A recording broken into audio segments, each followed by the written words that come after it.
Restituto. Comes up to the pocket. Fires to the right side. Caught by Diggs. Stay up. Oh my God. Oh my God. Touchdown. Are you kidding me?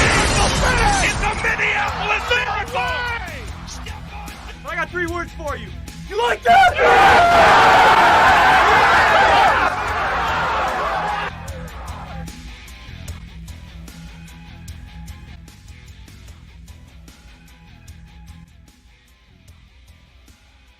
Welcome to the Rest Stop, a Thanksgiving edition, 9 o'clock Pacific time, live here in Las Vegas. We come to you every Tuesday and Thursday. Happy Thanksgiving to everybody out there, and thanks for checking in with us. Great Thanksgiving day here in Las Vegas, about 63, 64 degrees, a little chilly, a little windy, but a beautiful day outside, and some good football action on the television, as always, as the Detroit Lions and Dallas Cowboys, 2 staples on Thanksgiving Day NFL football, were in action. Both were defeated today. The Texans, in impressive fashion, score 40-plus points, and they take care of the Detroit Lions and get their second straight win. And the Dallas Cowboys were looking to build off of their victory last week on the road against the Minnesota Vikings. They were close most of the game, but pulled away for late in that game with some Dallas Cowboy mistakes, and they take sole possession of the NFC East with a 41-16 victory over the Cowboys. Joining me, as always, on the Rest Stop, Spencer the Wiz. You can follow him on Twitter at Spencer the Wiz. So we'll talk about the Thanksgiving Day games today. We'll talk about our Thanksgiving, as well as college basketball has gotten underway around the country. Will they be able to complete a season here in 2020, 2021? We briefly touched on NBA free agency last show, and then, of course, we'll give our Week 12 picks rundown for this upcoming Sunday. And then, of course, the crazy action of the Thanksgiving Day game, the nightcap tonight, was supposed to be Ravens-Steelers, an NFC, I believe it's a AFC South. No, they're not the AFC South. Spence, help me out here. The divisions, AFC North, with the Ravens and the Steelers. That game got postponed due to COVID complications, and of course, some more bad COVID news with Ravens franchise. Lamar Jackson tested positive for COVID-19 in the game Sunday against Pittsburgh, trying to knock off the 10-0 Steelers. Could be in jeopardy come this Sunday. Spence, let's start off with the games today on Thanksgiving. But before we do that, I've got to say happy Thanksgiving to you, my friend. And how was your Thanksgiving? You got together with all the family, the parents, sister. That must have been good, man. Tell us how your Thanksgiving was and what was your Spence, okay, we can't – I've heard on like 4 shows the favorite side dish of Thanksgiving. We have to get rid of that. I don't give a crap. I can't copy that. Just tell me how your Thanksgiving was. And tell me what you no, I'm tired of that question. It's so generic. I've heard it on 4 shows. I don't care. All right. Well, I won't tell you my favorite if you don't want to know. You could tell me. You said you were grubbing on some ham. So are you more of a ham or turkey guy on Thanksgiving? I'm definitely more of a turkey guy. You're more of a turkey guy. But I got to tell you, my highlight of Thanksgiving is we busted out the Super Nintendo and he played a game called Tetris Attack. It's an underrated SNES classic. If you never played it before, it's one of the greatest party games ever made. So it just brought back a bunch of memories, a bunch of old vocabulary we used to use, and just very specific family stuff. I got to play with my dad and sister. We were just laughing it up and having a great time. So the food was fantastic, but that was definitely my favorite part. Yeah, the Super Nintendo, that's some solid info right there, Spence. I like that. I will say, at my family gathering, we played some catchphrase. Have you ever played catchphrase? No. It's like a handheld game. You have to give clues to the other person and figure out what the word you're describing without describing the word. It was pretty fun. We got some good laughs out of it. My stepdad, he was a little rough around the edges in the beginning. He was terrible, but he came through towards the end and played a little better. So are you a holiday family game guy or depends? Are you yay or nay on that? We were busting out the chessboard and stuff like that, so I would say, I guess, yeah. I mean, we kind of do that. I wouldn't say it's traditional, but if it's just us and we're not like going to the expanded family with like cousins and all that kind of stuff, I would say we usually do something like that every year. So was it home cooked meal, Spence, for you guys Thanksgiving today? Did you pull out all the stops? When did you get started? Did you start cooking, you and the family, before the kickoff of the first game, which is 9:30 Pacific time? And what was the time frame of you and your family? Are you guys early eaters, late eaters? How does it work over in the Wiz household? Yeah, we usually eat really early. I think we started eating at like 2. So they started cooking well before I was awake. Luckily, my grandmother and mother were able to handle the kitchen from an early time, and I just kind of woke up. We hung out, we snacked a little bit, and we went right into dinner. We all work pretty much early in the morning, so we usually always have holiday dinners early. Yeah, I prefer more of the early Thanksgiving. I love to get up and I like to watch the early games. And being in Vegas, I love the 9:30 start of the NFL game. I like that a lot. And I prefer early start. We had a little mid to late. The day really flew by. We got to my parents around 1 o'clock. And get this, Spence, I got to tell you my Thanksgiving faux pas. Okay, so we get to the parents around 1 o'clock. And about 4 hours later, we've already ate dinner, Spence. My stepdad hears something in the garage. It's some kind of vibration or noise. You want to know what happened? The believer left the keys in the ignition in the car running for freaking 4+ hours, Spence. My car's running in the driveway. I get out of the car. I forgot that I left the damn car on. Are you serious? What the hell is wrong with me? You didn't think about it for 1 second? Like, no. Where are my keys? Like, you don't do a pocket check type of thing? I'm like, good Lord. I'm like, okay, what happened? I remember pulling in, and then I guess I saw my stepdad in the rear view, and I got out to greet him, and I forgot the keys. My girlfriend didn't think any mind of it. Nobody thought anything. My mom went to the garage. She thought she heard something. You didn't hear your car humming on the way up to the house or anything like that? I know. Can you imagine if nobody would have caught that and we're leaving the house? Where are my keys? I can't find my keys. We're waiting another 45 minutes, and then I go out there, and my car's been running. This is not the first time I've done this, Spence. I can't remember the location or the time, but I've left my car sat there with the keys in it. The car is running. Well, at least, you kept your car warm. You weren't cold when you got inside, I would guess, right? Yeah. I tell you one other car faux pas I've done in my past. I was on a lot of lack of sleep. This is probably 15 years ago, leaving a barber shop when the believer had hair. And I literally opened it was a black car and my car was black. I literally got into somebody else's car thinking it was mine. And the car was open. And they saw me. They're like, bro, that's my car. I'm like, sorry. Yeah, I have a funny story about that. When I was a kid, my teacher used to let me go to her car to grab her lunch or something like that every day. And for some reason, I felt special doing that.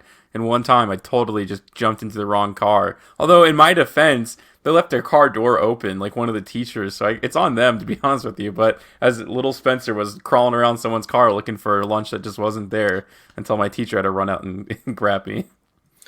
Anybody else have any crazy car stories or stories where they've left their key somewhere or couldn't find their car after a night out partying? I know that's happened a lot of times to a lot of people. Spence, have you ever had anything about leaving your car running, the keys inside, and you've gone about your business? Next thing you know, you come back 5 hours later, your car is still running? I gotta say, I don't know if I have any stories like that. The scariest car story I ever have is I was in fraternity for my first semester of college before I went to basic training, and we had to drive out to where that alien jerky place is. I can't even remember the name of it now, but it was a really far drive, and we got done at like 3 a.m. On the way back, I almost fell asleep at the wheel. So that was kind of the scariest car moment I've ever had. You don't realize how bad it is to drive tired because it's basically the same as drunk driving. So don't ever do it. Yeah, I've been in a couple situations with some tired drivers also. It's definitely, you're right. It's not an ideal thing to do. Spence, let's jump into the Turkey Day Thanksgiving football action. The first game that kicked off was Houston Texans at the Detroit Lions. And the Texans were a small 2.5-point favorite in that game. Started off again strong for the Lions. They got out to a quick 7-0 lead. The Texans answered back shortly. It looked like it was going to be a back-and-forth game. And then in the midway point of that first quarter, the Lions kind of imploded a little bit. A pick six on a screen pass. Matt Stafford, J.J. Watt stepped right in front of it, intercepted it, took it back for a touchdown. The very next offensive snap for the Lions, a fumble inside their own territory.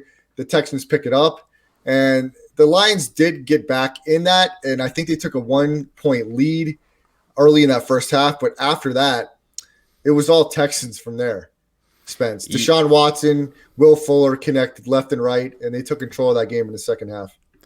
Yeah, absolutely. I don't know. This game's on Matt Patricia to me. To have such an undisciplined football team, I feel like is inexcusable. Yeah, I mean, we can just keep saying the same things every week that they have the talent there, but somehow, some way, it just doesn't work out. And this is just another example. I mean, how can you, if you're coaching a team, it has to be like baseline as a coach that you do not allow 4 turnovers to be in a game. Now, I know he's not out there, carrying the ball himself, and I know it sounds weird to say that, but in practice, those are things you have to like recognize, and those are things you have to stress on. And the fact that he's not doing it, and once again, we see them just get opened up defensively, a wide open 40-yard touchdowns. None of this should be acceptable. So I don't know what they're waiting for, especially now that their season's basically over. Fire him now. Maybe you find an interim coach to do something with the team, and then you look from there. But this is such a bad look on your franchise when he allowed this to keep happening week after week. Spence, I feel like a team like the Lions, the Jets, possibly the Chargers, this is their way of tanking. Keeping coaches dead, lame duck coaches on the roster, knowing that the team is kind of checked out and that do not respond to these coaches. And that's their way of getting the highest draft pick possible. Because if you're the Lions and you make a change now, you know it's inevitable. It's going to happen. Anthony Lynn, the firing is going to happen. Adam Gase, it's going to happen. If you bring in a new voice, then all of a sudden guys that are playing for their jobs next year, an interim coach auditioning for the head coaching job, they're not thinking about tanking. They're not thinking about a draft pick. They're thinking about getting the best possible production out of what they and their players are going to do from that point forward. So if you're ownership, general manager, maybe you're trying to position yourself, and that's your way of positioning yourself well, knowing that you have lame duck coaches in there and not firing. That's my opinion. What are your thoughts? No, you could be totally right. I mean, it would make sense with the Jets too, because I feel like if you had literally anybody else at the head coaching position who had any sort of skill, that they probably would have won the Patriots game. But the fact that they did keep Gase basically ensures that they were going to lose it somehow. You might be onto something. Yeah, I'm ready to put on the tin hat too. Spence, look, we've talked about how bad the Texans have been as a franchise, but they've got some talent on this team, and we know that. Deshaun Watson is a franchise quarterback, and without them, the Texans would be much worse. Will Fuller will have a couple games a year where he just goes off. J.J. Watt, another touchdown on his resume today. They've got some talent on that roster. What does a win like this mean for the Texans? They're not going to do anything this year. You've talked about on this show that you think the Texans are one of the worst gigs to maybe come into next year. You do have some talent there, so I know you're not an optimist or very high on the Texans, but if you're going the other way and you want to see some light at the end of the tunnel for this Texans franchise, what does that look like, and what does it look like for you with some of the talent on that roster? Well, I feel like the baseline is you have to have a full healthy season out of Will Fuller, who has so far in his career not been able to do that once.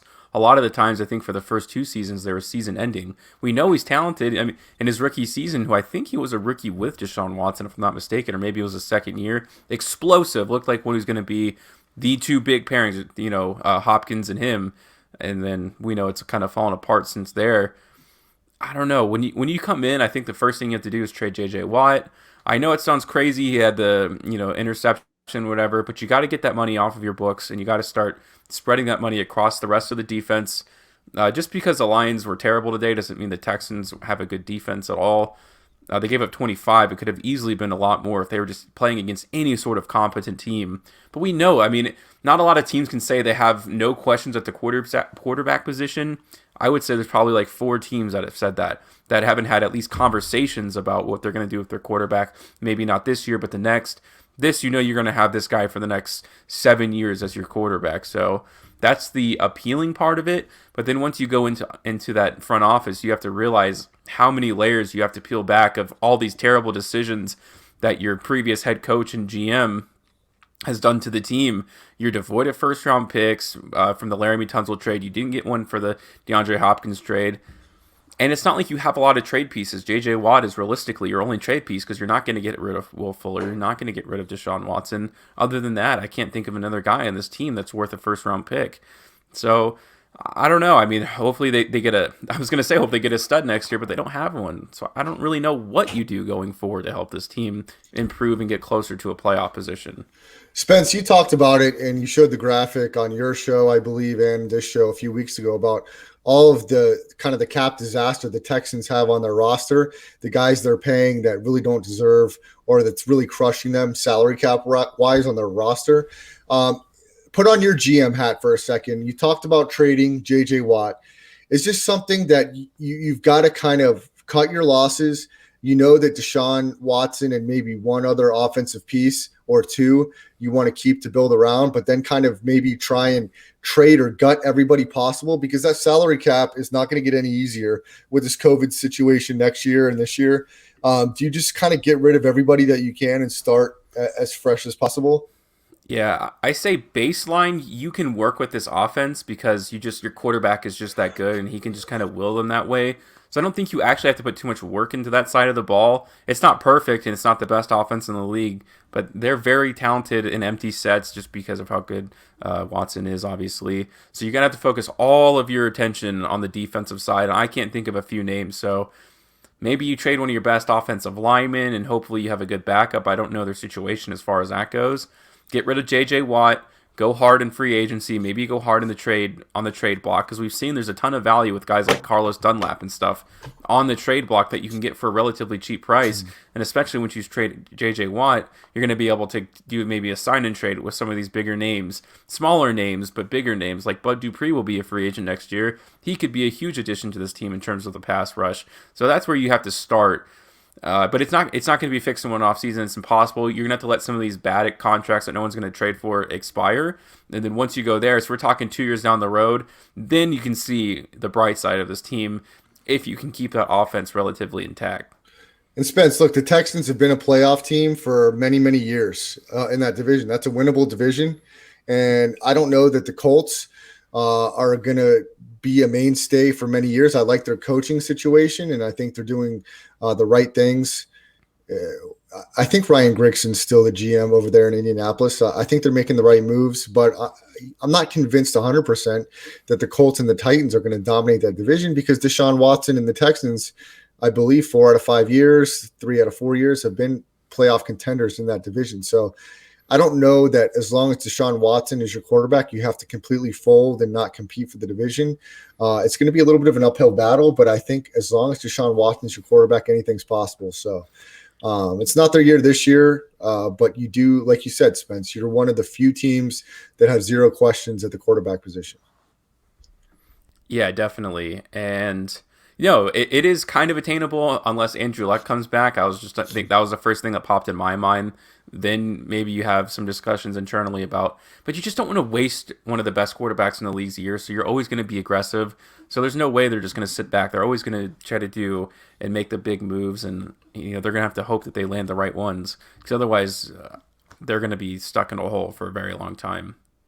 Happy Thanksgiving to everybody. This is a live edition of the Rest Stop on this Thursday, November 26, 2020, recapping the Thanksgiving Day NFL games. There was only one other game on the docket today, and that was an NFC East battle between the Cowboys and the Washington football team.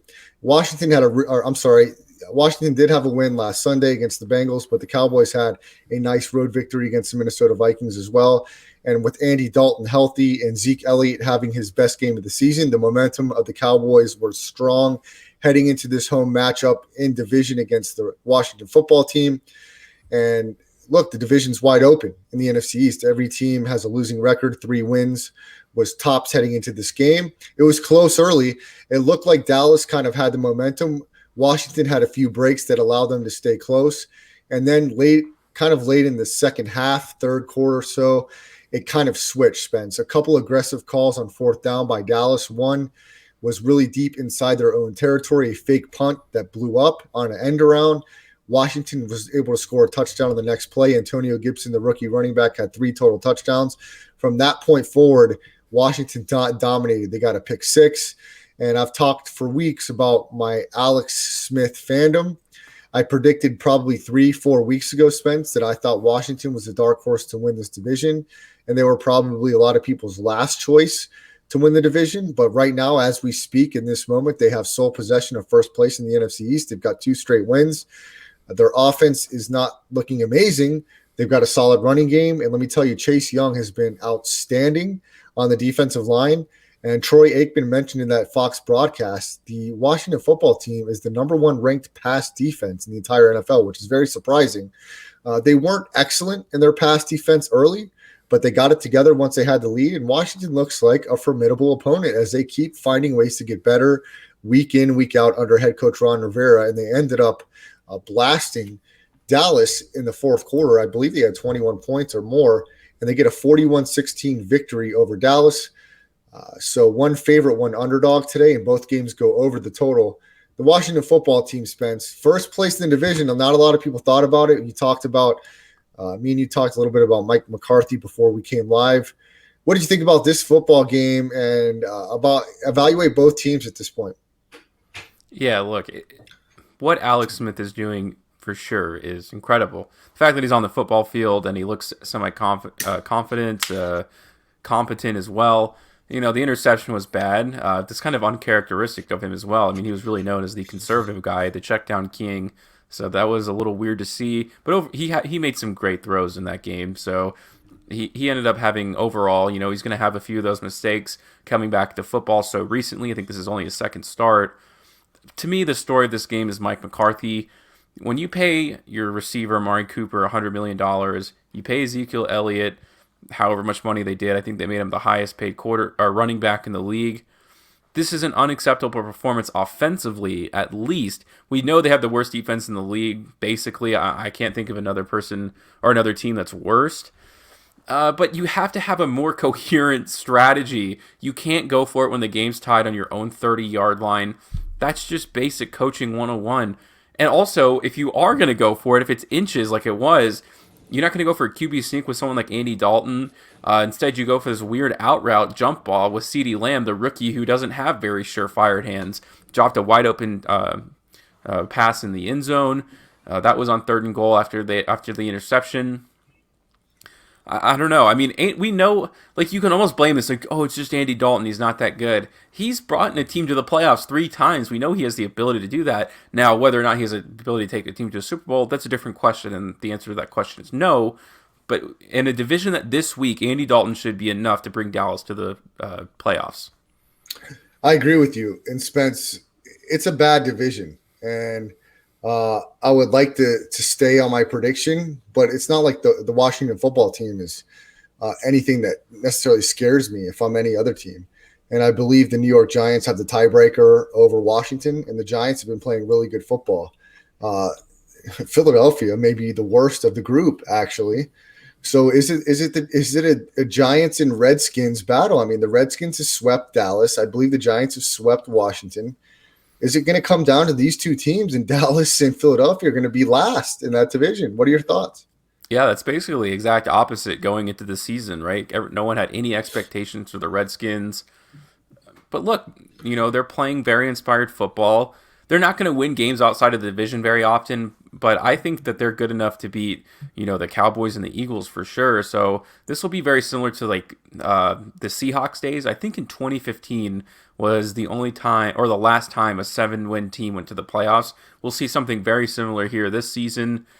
Who can get to 7 wins first? It does seem like it's between the Giants and Redskins. The way that the Cowboys are playing, and especially the way the Eagles are playing, it doesn't look like they're going to get more than 2 wins for the rest of the season. Maybe combined between the 2 of those teams. Yeah, I'd actually be surprised if a 7-win team came out of that division. I think 6-10 could win it. We'll find out, though. It's a bad division, but let's give Washington credit and Alex Smith, man. I can't say it enough, Spence. Week in and week out, this guy had 17 off-season surgeries. His leg was close to being amputated. His life was at risk. I'm so blown away by this story. He's a for surefire comeback player of the year. For him now to have 3+ starts and to get a win on Thanksgiving Day, gosh, man, I just love this story. I love this guy. I'm rooting for him every single week, and he's playing decent football. I mean, we've seen much worse this season. I know he had a bad pick, but other than that, he was fairly efficient. The 3rd down efficiency was pretty good in this game. He made some important throws. He doesn't do a whole lot to beat you, typically. And coming back from what he came back from, man, I just love it. It just speaks to the type of team Washington wants to be. Ron Rivera has always been a hard-nosed, tough guy, battling cancer through the season, still showing up. Alex Smith, like I said, 17 off-season surgeries. Spence, this is something this team can build around. I don't care how much talent you have on this team. You have a head coach going through cancer and a guy who almost lost his leg. If you can't get fired enough and build some team chemistry to build on that and say, hey, we are in leading this division, we're going to go out and win the damn thing. If that's not enough motivation for you, then you need to stay home and not even play. I'm serious. I mean, look, this team has got a pretty solid defense. They can beat anybody. They can beat anybody any week. They're not anyone that scares you, but Chase Young's a beast. Their pass defense played really well. They played solid. That run game, look, Antonio Gibson, the first rookie with 3 touchdowns on Thanksgiving Day since Randy Moss did it against Dallas more than 2 decades ago.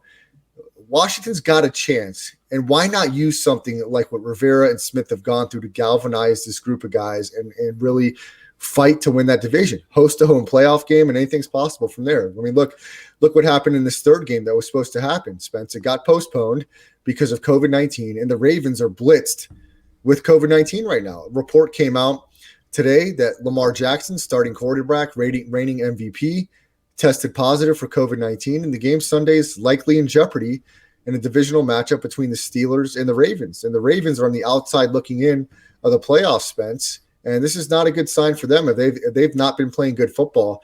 And tell the listeners out there what we talked about beforehand. If they don't complete this game, there's no makeup games in which you're hearing about a 4th wild card.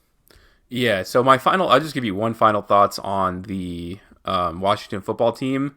I just wanted to comment on how impressive it was for a team to have so much controversy going into the season, especially the Washington football team. I mean, that was the big storyline, how they had the sexual assault cases going on inside their office. I mean, they were the villains of the league, and somehow they've been able to build a certain team culture in one offseason that is now promoting them, and everyone kind of is rooting for them, which is that drastic kind of thing that's very unique. You do not see that happen a lot. Villains in leagues are normally that's usually like the going point for the whole season for them. So it's pretty cool what they were able to do with that. We'll see what they do with the name. But when it does come to this canceled game, it did come out. I think last week I talked about it on my radio show, like you said, that we could see, instead of it having an extra week at the end of the season, what the NFL's contingency plan is to have a extra wild card spot. I guess because playoff games are more profitable than extra weeks. That's my only guess. I don't know why you wouldn't just have a makeup game.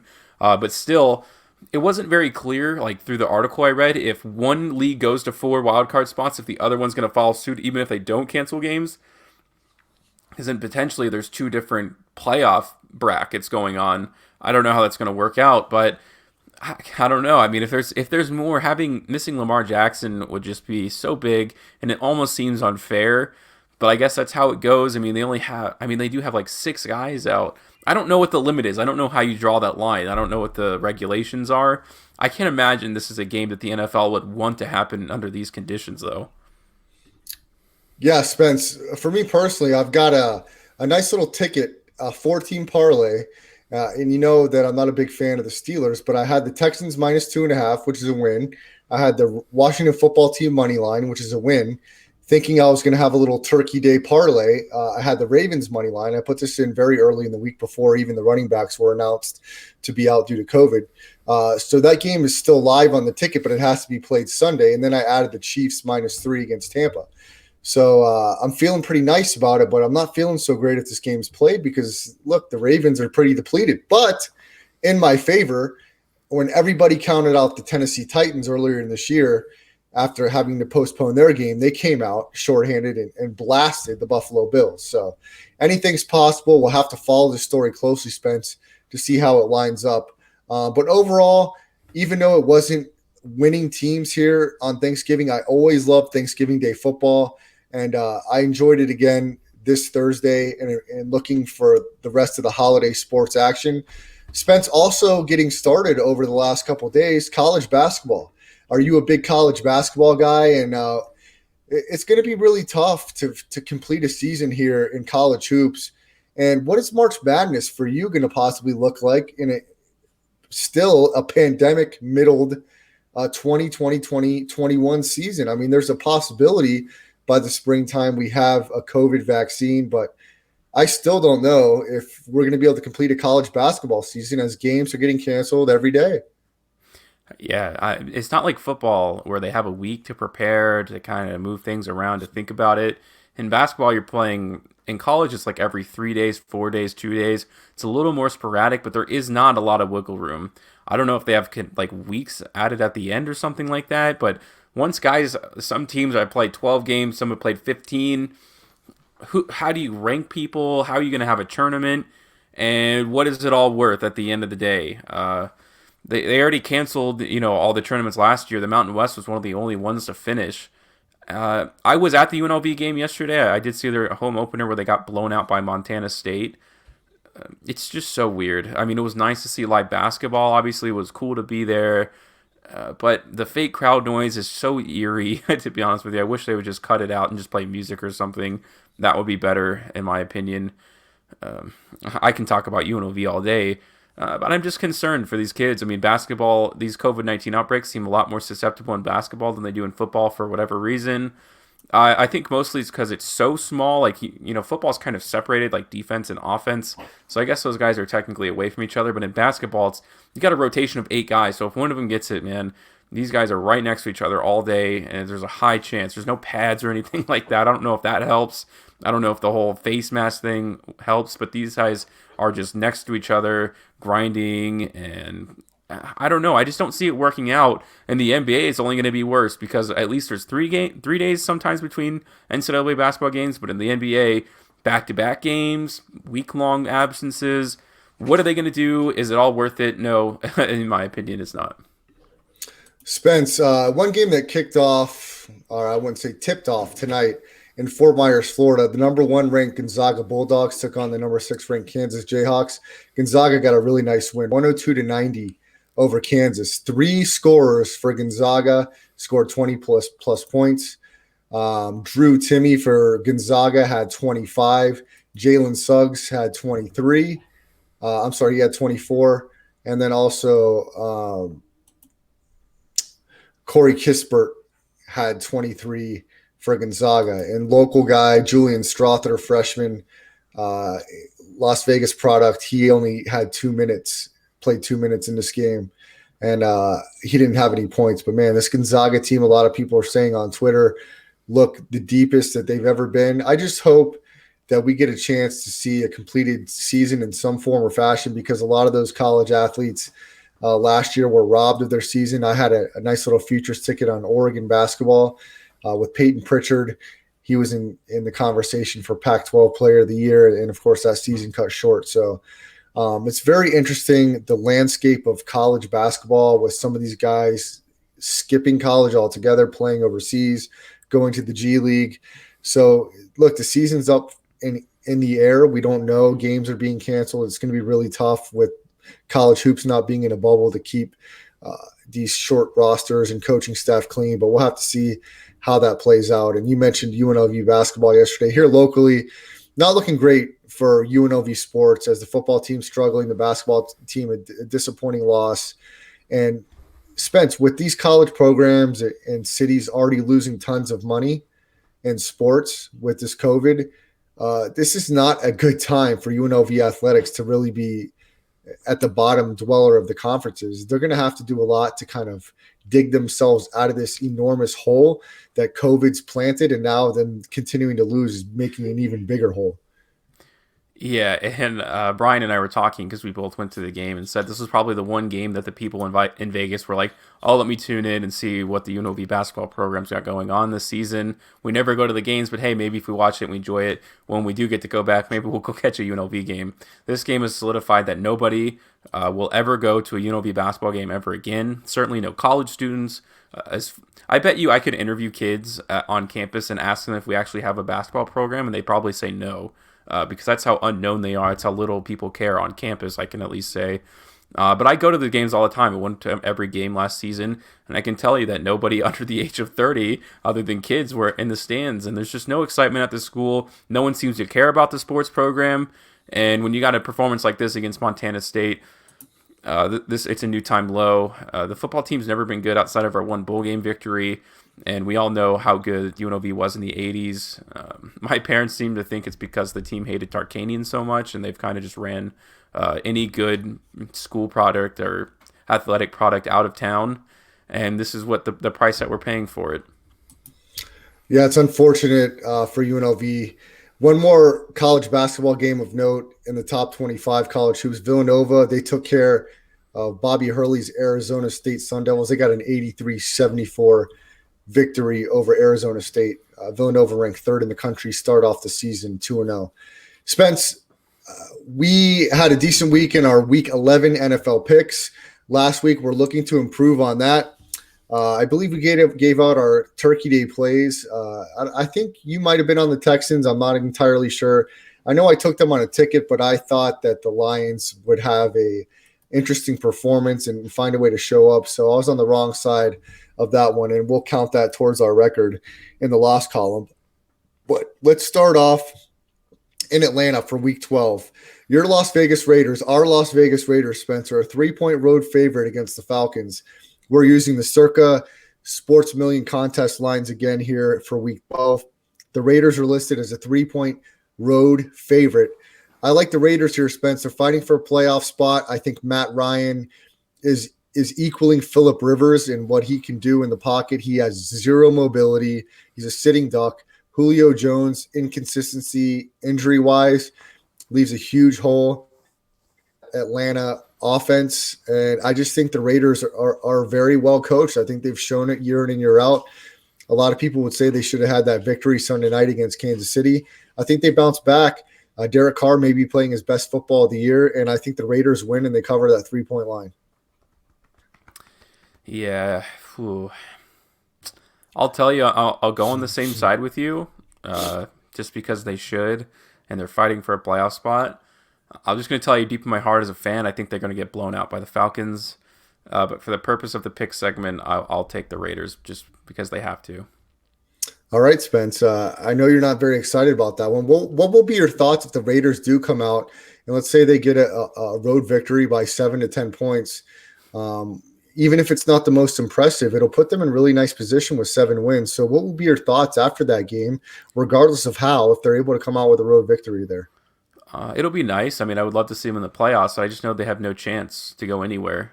When you have a team that is devoid of any Pro Bowl talent on the defensive side of the ball, you're never going to get anywhere when it comes to the playoffs.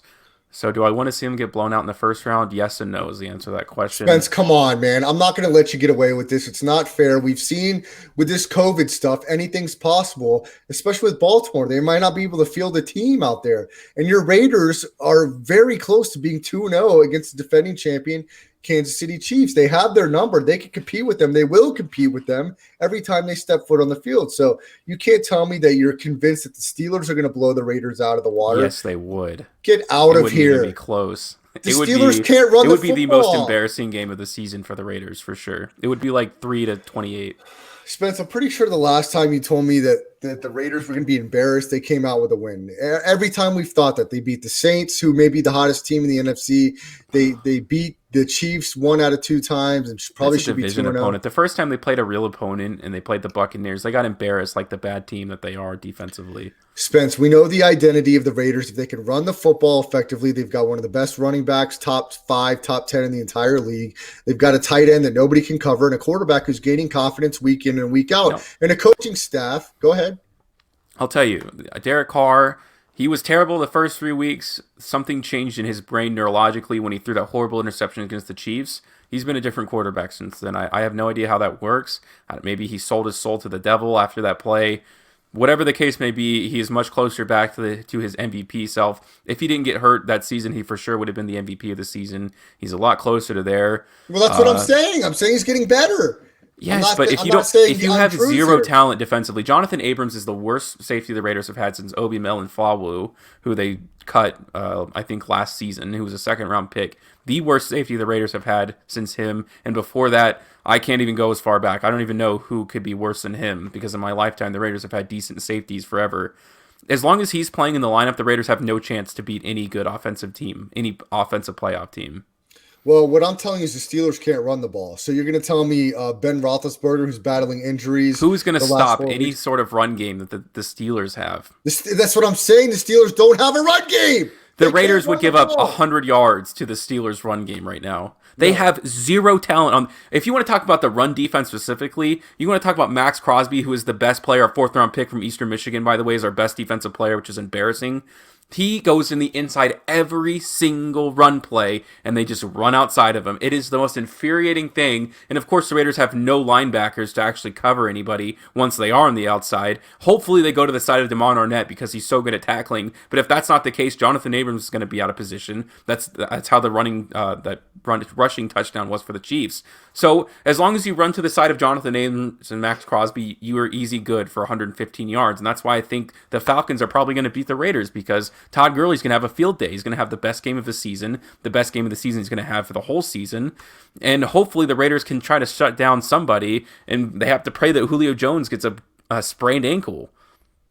Spence, I know I should know the answer to this question, but what happened to Vontaze Burfict after a suspension last year? Did the Raiders release him, or where's he been at this year? He's a free agent right now, and I don't think anyone's picked him up. So the Raiders decided they weren't going to bring him back, although he was fairly effective before he got suspended, from what I remember. No. The Raiders don't like to have any decent talent on their defense. That's why they just get rid of everybody who's good. There you have it. Spencer the Wiz giving his strong opinion on his Las Vegas Raiders. Next game in action, the Arizona Cardinals traveling to Foxborough to take on the Patriots. A rare home underdog the Patriots stand this week. The Cardinals are a 2.5-point road favorite. This one scares me, Spence, because it looks like a slam dunk. We know that the Patriots aren't very consistent and they're not that great this year. So it looks like the Cardinals all day, all night. That scares me, but I'm still going to roll with the Cardinals this week. And I think they've got to continue to try to position themselves for a playoff berth. Give me the Cardinals minus a 2.5. It is scary, I agree with you, but I'm just going to go for the obvious choice here. I'm going to take the Arizona Cardinals. You know, I haven't been a fan of the Patriots all season. They've had a few surprise victories, which has been annoying, but they're inconsistent. So I think if they play a team, if they get behind early, I don't think there's any chance that they're going to come back in this game. It's a short line, so I feel pretty good about Arizona here. Next game on the list, Spence, NFC East, the New York Giants. They take on an AFC North team, the Cincinnati Bengals. And the Bengals are without Joe Burrow. They're probably without Joe Mixon. They looked very incompetent when they had to replace Joe Burrow last week. I'm losing faith week in and week out at a drastic fashion. And Cincinnati head coach Zach Taylor. Giants have been playing well. They're playing for the division. They're a road 6-point favorite. That is a very tough number with a team that's not good or not very good. They don't have a winning record. But I have such little faith in the Bengals, and I'm really high on the direction the Giants are going. Give me the Giants minus the 6. Yeah, I'm going to double down on the idea that Joe Burrow was the only good thing going for the Bengals, and he was keeping them in games. So if that stays true, and I believe it is, the Giants should be able to dominate this game. I don't see how the Bengals put up points anywhere, how they get down the field, and the Giants are gaining a lot of momentum. So I'm going to go as well with the Giants in this matchup. We're on the same side there, Spence. Next matchup, the Cleveland Browns travel to Jacksonville to take on the Jaguars. The Browns are a 6.5-point favorite here. It looks like Mike Glennon will get to start for Jacksonville this week. It's probably going to bite me here, Spence, but I still don't have a ton of confidence in the Bengals, especially on the road. I think the switch to Mike Spence is on the Browns. Okay. No. You said you were talking about the Bengals, like when you were going over your analysis. I was saying. Oh, sorry about that. The Browns. Don't have a lot of faith in the Browns. They're traveling to Jacksonville to take on the Jaguars. Browns are a 6.5-point favorite. I still don't have a lot of faith in the Browns organization. They have a winning record. They're also positioning themselves for a playoff berth. Mike Glennon will get to start for Jacksonville this week. Gardner Minshew still banged up by injury. Jake Luton, they've seen enough from him. I think Mike Glennon finds a way to cover this number. I don't know if they win, but give me the Jaguars plus a 6.5. I'm going to disagree with you. The fact that Nick Chubb is back, I think, is just a huge confidence builder for this team. If they can get up early, 14-0, they'll be able to cover. That's the scary part. The Jaguars have shown that they're able to kind of keep in the game in the beginning and then kind of fall off at the end. But I feel like if Cleveland's able to keep control of the tempo and a third quarterback comes in, the offensive line, I'm assuming, is just going to be frustrated or annoyed at this point in the season.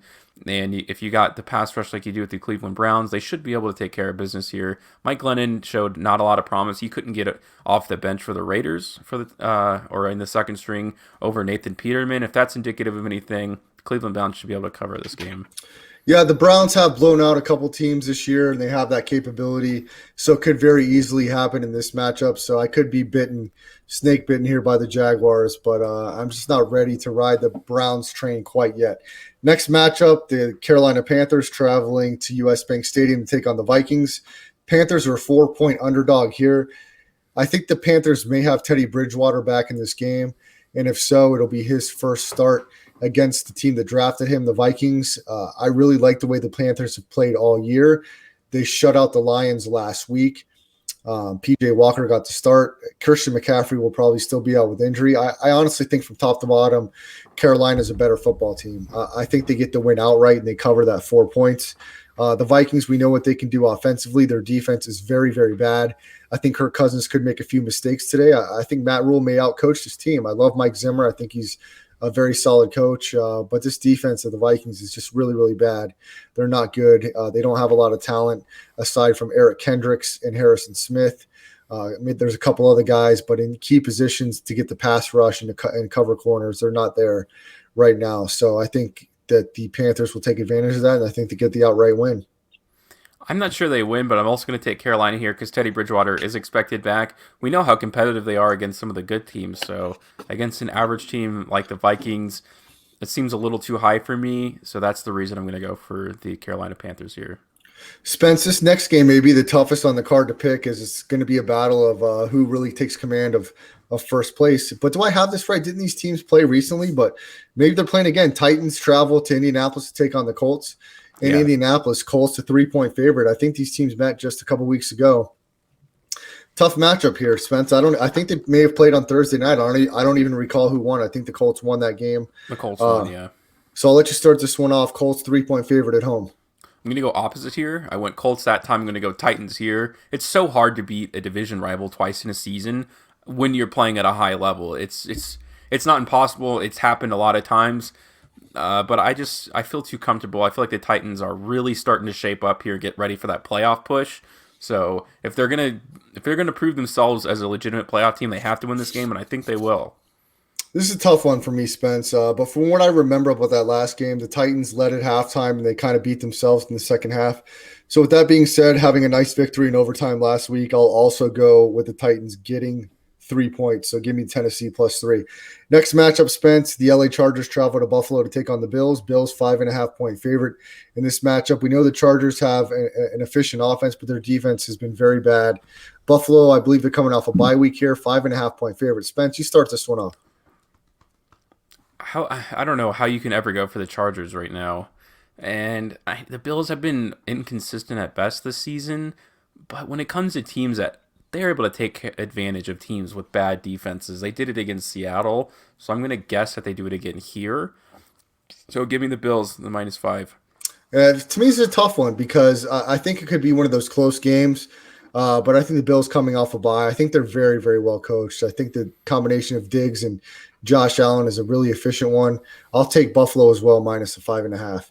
Next one, divisional matchup, Spence, AFC East. Dolphins travel to New York to take on the Jets. The Jets are 0-10. Dolphins were riding a 5-game winning streak, and they lost last week to the Denver Broncos. This could be a trap game here, Spence, but I like the fact that the Dolphins are coming off a loss. I do have a ticket in my pocket for the Jets to go 0-16, but I think this is the Jets' best shot. I don't think they win, but I think they cover the number. I'll take the Jets +7. Oh, +7. I'll take the Jets as well. I said I was going to fade against, the Dolphins for a while. Maybe I'm right. If they lose this game or they barely, if they lose the game specifically, I'll look very smart. If they come back and dominate again, I'll look just more stupid. So I'd like to hopefully be smart on this one and take the Jets. All right, we're both on the same side there, Spence. The next game on the matchup, the Saints, led by Taysom Hill, traveling to Mile High to take on the Broncos. The Broncos are one of the most inconsistent teams in the entire league. They'll find a way to win a game they shouldn't win one week, and then they'll get blown out the next. They seem to play better at home, but the Saints, I think, from top to bottom, are the more superior team. With less than a touchdown, I have to lay here. Give me the Saints minus a 6 against the Broncos. Oh, I feel gross going for the Broncos here. I'm just not sold on Taysom Hill as a quarterback. Like I know he had a little bit of momentum in the second half, but I just feel like somebody some way is going to just force him to throw the ball like in uncomfortable spots. And technically, the Denver Broncos have the ability to do that. Whether or not they actually go out there and perform, I don't know. But I think they're going to be able to score. I know they seem to be gaining momentum defensively, but we know that Denver sometimes has these explosive games. The Raiders were able to take advantage of them, so Denver should as well. And hopefully they can stay within that 6-point range. Spence, this could be a really good pick for you this week because I have a feeling that I'm going to be on the square side. And a lot of the public is going to go Saints here. I could be wrong, but I expect 70+% of the money to be on the Saints. So I'm really curious how that one's going to shape out. The next matchup, Spence, an NFC West matchup. 49ers travel to LA and SoFi Stadium to take on the Rams. Rams, a very nice Monday night victory against Tampa Bay this past week. Coming on a short week, they're a touchdown favorite against the depleted 49ers. The 49ers are so banged up. And I'll probably regret this one, Spence, but being one of those divisional matchups, and this division probably plays the closest games out of any division in the entire league.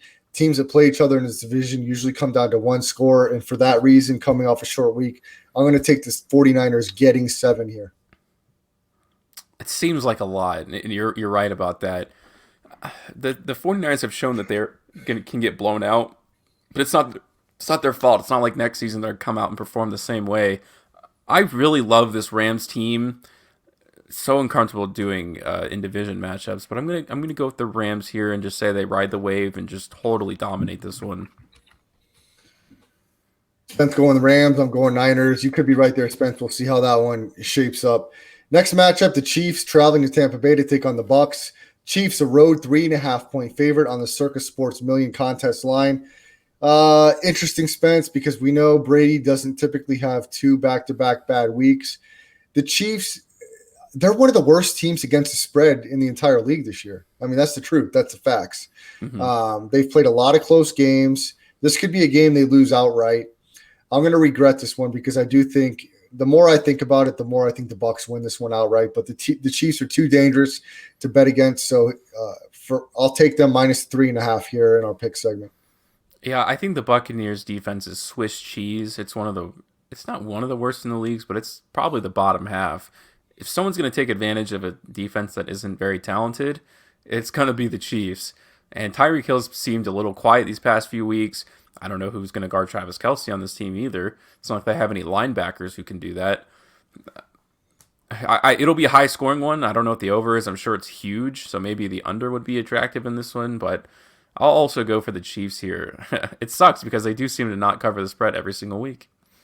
There you go. Next game, NFC North divisional matchup, Spence. The Bears travel to Lambeau Field to take on the Packers. The Packers lost in overtime to the Colts last week. The Bears have been very bad after starting off the season strong. They're coming off of a bye week. And Spence, coming off that bye week, I've got to say that I think there's a chance Mitchell Trubisky gets back in play here in this matchup. I think there's a real possibility that happens. If it does, I think the Bears will be competitive. Even if it doesn't, I think 9.5 is too big of a number in this divisional matchup. I'll take the Bears plus the 9.5. I agree. That's much too big of a spread for a Green Bay team that has proven that they might lose any given week. If the Bears can get any sort of run game going, it sucks because if they had their running back, I would feel so much better about this. I'm in division matchups too. It just seems too good to be true. So I'm going to take the Bears. We're both on the Bears there, Spence. And to finish off Week 12, the Seattle Seahawks travel to Philadelphia to take on the Eagles. The Seahawks are a 5-point road favorite. The Eagles are playing like one of the worst teams in the league here over the last couple months. And every time I think Carson Wentz will get it together, they still find a way to lose. I just can't get burned by the Eagles again. Give me the Seahawks minus a 5. how is this? This seems like a line that should be 9.5, to be honest with you. So I'm just gonna go for Seattle here. It feels pretty cut and dry. There's no reason that the Eagles defense is gonna be able to contain anything. The hope is that Carson Wentz takes advantage of a bad Seahawks defense. Show me on tape where he has been able to do something like that this entire season. I feel like he can. I'm gonna take Seattle. They should dominate this. We're both on the same side there, Spence. There's one more game. We just don't know if it'll be played, and I don't even know if it's going to count in the contest worth a full point. But Ravens-Steelers, we talked about earlier, the Ravens depleted with this COVID news, but the contest line has the Steelers -4. I don't know that they play this game, Spence. If they do, what do you think happens? It's too much to ask of Robert Griffin to just come in and beat a division rival like the Steelers to me. So the Ravens won't be that good offensively. The Steelers are definitely going to make sure that they don't have an easy time. There's no running backs, so they're going to be without Lamar Jackson. This is an easy line to cover for the Steelers. If they were to lose this one, that would be a huge wrinkle on their season and give some really pressing concerns for the playoffs. Yeah, the Steelers 10-0 are probably looking 6 more games. They have a perfect season. It seems attainable. Look, I've doubted the Steelers all year, and for 10 weeks they've won, and they're 10-0. But I still don't believe in them, Spence. And I think if it's Robert Griffin or if it's going to either if Robert Griffin plays, if they play, it's going to be Robert Griffin. It's going to be Robert Griffin for the next couple weeks because Lamar Jackson's going to be out with COVID. So I'm still going to ride with the Ravens. I think they beat the Steelers with Robert Griffin. I'll probably be biting myself, but I'm going to ride against the Steelers as long as I can. Maybe it gets me beat all the way to the Super Bowl, but I highly doubt it. So there's a couple of the games, Spence, I want to talk about if you're going to bet some money, some action that I like. And I'm going to start off in your Raiders-Falcons game. I like the over in this matchup. I don't love Matt Ryan, but you've talked about the Raiders defense. The Raiders showed offensively they can score. I like the over in this matchup, regardless of what that number is. It's probably going to be in the mid to high 50s, but I think it'll be a very high scoring game. And regardless of what the numbers have been, a lot of these Raiders games have been high scoring, Spence. And I believe I see one of the numbers at 54. Yeah, if you can't stop anybody, luckily the Raiders can score a few points, and that's what's won them games. Calvin Ridley's going to have a field day out there. Matt Ryan hasn't been great this season, but if there's a team that has zero pass rush, and that's the Raiders, they have zero pass rush, they're going to take advantage of this horrible defense, and there'll be a shootout just like it was last week. 2 more overs I like, Spence. Chargers-Bills, the line sits at 53. The weather outlook looks to be 50 degrees and sunny.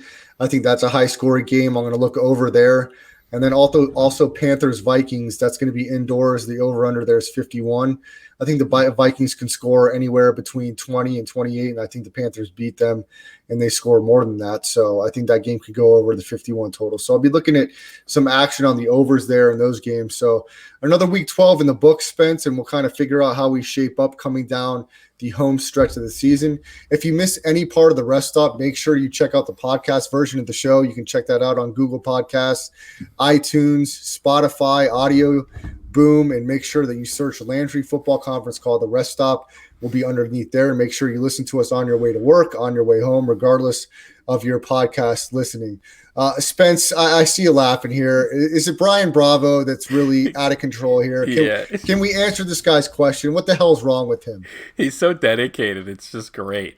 I am a mustard guy when it comes to leftover turkey on my sandwich. I don't like mayo that much. The Wiz is a mustard guy, Brian Bravo, and I already answered your question earlier. I said both. Okay, so make yourself a turkey sandwich, drink a warm glass of milk, have your sip of tequila, and then hit the night button tonight, Bravo. Okay, because clearly the tequila's gotten to your head as you're partying it up here on Thanksgiving. But I appreciate you, my man. Thanks for chiming in and joining us the whole show tonight with the chat. I hope Brian Bravo had a happy Thanksgiving. I hope all the listeners out there had a happy Thanksgiving. And thanks for tuning in with us. And also download the Twitch app, LandryFootball.com on Twitch. You can see the rest stop there. For Spencer the Wiz, I'm Brad the Believer. Have a great weekend. Enjoy your football. Happy holidays. And we'll see you back live, 9 o'clock Pacific time on Tuesday night for another